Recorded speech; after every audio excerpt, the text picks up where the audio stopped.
Faltan 365 días para la salida de GTA 6 y estoy seguro que muchos de ustedes, al igual que yo, apenas han probado unos pocos juegos de esta saga. De hecho, yo solo jugué a 4 y apenas terminé uno de ellos. Pero para eso estoy acá, para redimirme. A partir de hoy, el día 26 de cada mes, voy a subir un video cubriendo cada una de las entregas de GTA. Y para eso voy a pasarme cada uno de estos títulos. Hoy es el primer día, así que toca remontarnos a los comienzos, a 1997, al primer Grand Theft Auto.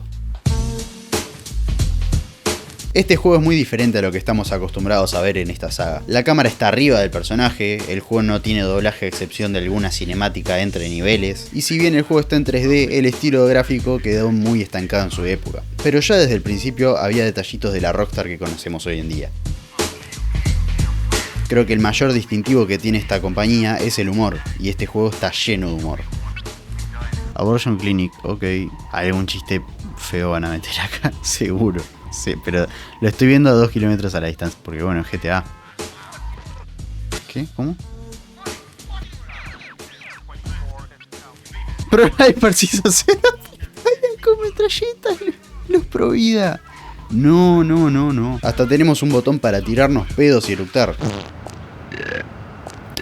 Estamos frente al pic del humor. Mucho se habló del GTA V y sus 3 personajes jugables, pero en este juego ya había 4 personajes jugables. Esto no cambiaba en nada la experiencia del juego, más que un poco en lo visual. De hecho, hasta podíamos cambiarle el nombre del personaje, así que esto no tiene mucha importancia. Acá es donde también vemos el debut de las 3 grandes ciudades de la franquicia: Liberty City, San Andreas y Vice City, aunque estas están muy cambiadas con respecto a sus futuras versiones. ¿En qué consiste este juego? En llegar a una puntuación. Sí, como lo escucharon, una cagada la verdad. Esta puntuación la conseguimos haciendo misiones, vendiendo autos, chocando y matando gente, pero principalmente con las misiones. La mayoría de veces tenemos que ir a un teléfono público y ahí nos piden ir a un lugar y cumplir con un objetivo. Robar un auto, matar a alguien, colocar una bomba. Tiene cierta variedad el juego, aunque a la larga se vuelve un poco repetitivo. Había una flechita amarilla que me guiaba, pero no entendía qué hacer una vez que llegaba a ese lugar. Después de más tiempo del que me gustaría admitir, descubrí que con el botón Select podemos leer la última frase que apareció en pantalla. Muy útil, la verdad. Lo que no es útil es la flechita esta de porquería, que en vez de guiarnos por las calles que tenemos que ir, señala directamente al objetivo, llevándonos muchísimas veces a callejones sin salida, sobre todo en Liberty City, que está compuesta de varias islas conectadas con puentes. De hecho, el propio juego te avisa que la flecha no está bien hecha, así que se lavan las manos. Además de esto, el juego no tiene mapa tampoco. Para ser justos, en esta época los discos venían con manuales y folletos, y este juego, por lo que pude ver, incluía mapas físicos de las 3 ciudades. Y digamos que cuando yo compré este juego me vino con una caja defectuosa y no me trajo los mapas. Pero encontré uno por internet, uno que tiene marcadas las misiones secundarias, armas, objetos. Estaba hasta mejor que el original, la verdad. La historia del juego está dividida en 6 niveles, 2 por ciudad. En cada una recibimos misiones de un personaje diferente y tienen un tono levemente distinto en los diálogos. Pero bueno, no voy a hablar mucho de la historia por 2 razones. La primera es que los otros juegos de la saga tienen mucho más que comentar en cuanto a narrativa. Y la segunda es que con lo mal que la pasé jugando este juego apenas pude concentrarme en lo que decían los personajes. Ahora vamos a lo divertido.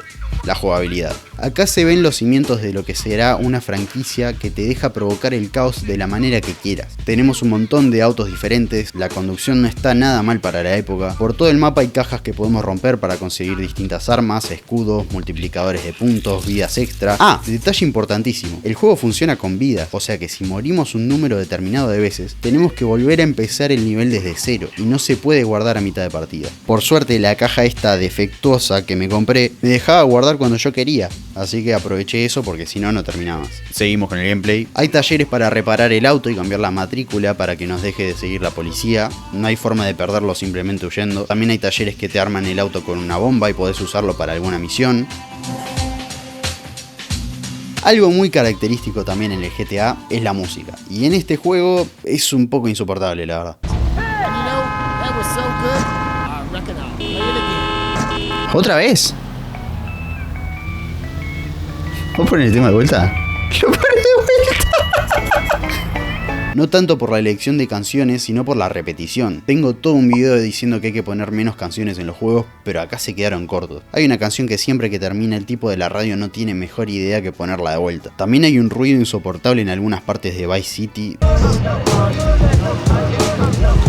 El sonido puede ser fácilmente lo peor que tiene este juego. Y bueno, mi experiencia jugando al primer GTA no fue la mejor. Tuve que abusar del guardado rápido, repetir misiones demasiadas veces, leer guías, y me avergüenza decirlo un poco, pero en el último nivel fallé tantas misiones que no llegué al objetivo de puntos. La verdad que me quedé cortísimo. Entonces utilicé un truco que te da 10 millones de puntos para poder decir que oficialmente me pasé el primer GTA. Si bien aún nos queda un largo camino por recorrer, este primer juego define lo que es esta saga. Y lo digo literalmente. En esta misión un personaje admite haber fallado a su honor y antes de saltar hacia su muerte nos dice dónde escondió los elementos faltantes de GTA. Estos elementos son el gameplay, el humor, la diversión y las malas palabras. Nos vemos en un mes con GTA 2.